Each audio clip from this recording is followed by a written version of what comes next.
Kas to ir pieļāvis? Kā tas viss ir iznācis? Ja?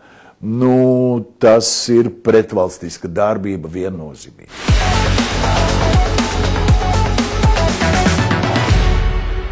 Valstī piedarošais uzņēmums Latvenergo pagājušajā gadā nopelnīja 183 miljonus eiro, un tas bija 2,6 reizes vairāk kā vēl pirms gada.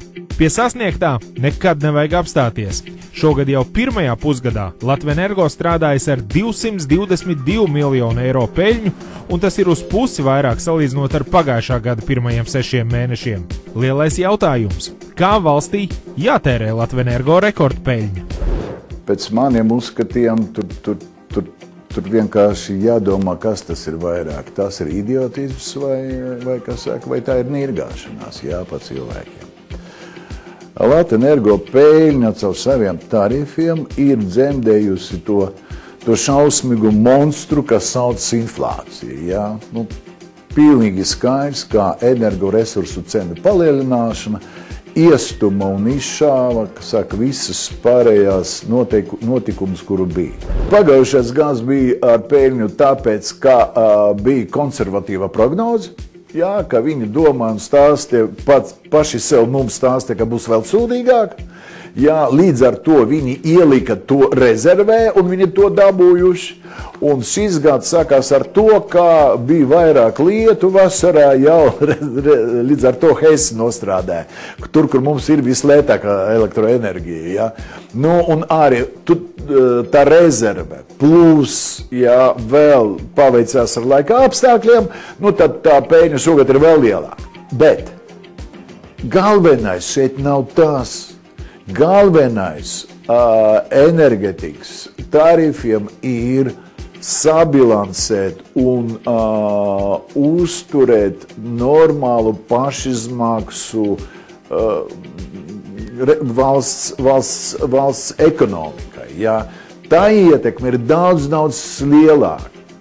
Ja mēs paskaitīsim, ekonomisti varbūt paskaitīsim, dēļ tiem 200 miljoniem, ko dabūja, kas saka, Latvenergo dabūja valdība, cik mēs zaudējām, palielinot cenas, zaudējot eksporta tirgus, un tā tālāk. Es domāju, ka tur mēs aiziesim līdz miljārdiem, nu tā ņemot kopējo grozu, patēriņu grozu, kas saka, valstī un paņemot šito te inflāciju, kura bija mums pagājušajā gads 17,3% un tā tālāk, es domāju, tie cipari nebūs salīdzināmi. Līdz ar to, kas to ir pieļāvis? Kā tas viss ir iznācis? Ja? Nu, tas ir pretvalstiska darbība viennozīmīgi. Ļoti skumji, bet vēl skumjāk ir tas, kā tas turpinās. Kārtējās, kas saka, tarifu paaugstinājums uz sadales tīkliem un vispār elektrības sadali, kurš pēc būtības sastāv kopā vienu un to pašu, viņš vēl palielinās. Pēc būtības, energoresursu cena, viņi jau normāli sastāv no divām daļām, gan no tiem sadales tīkliem, augstsprieguma tīkliem un elektrības cenas, kā tādas, un pilnīgi vienalga, teiksim, kas no tām komponentiem iekšā palielinās. Energoresursu cena palielinās, kā tāda.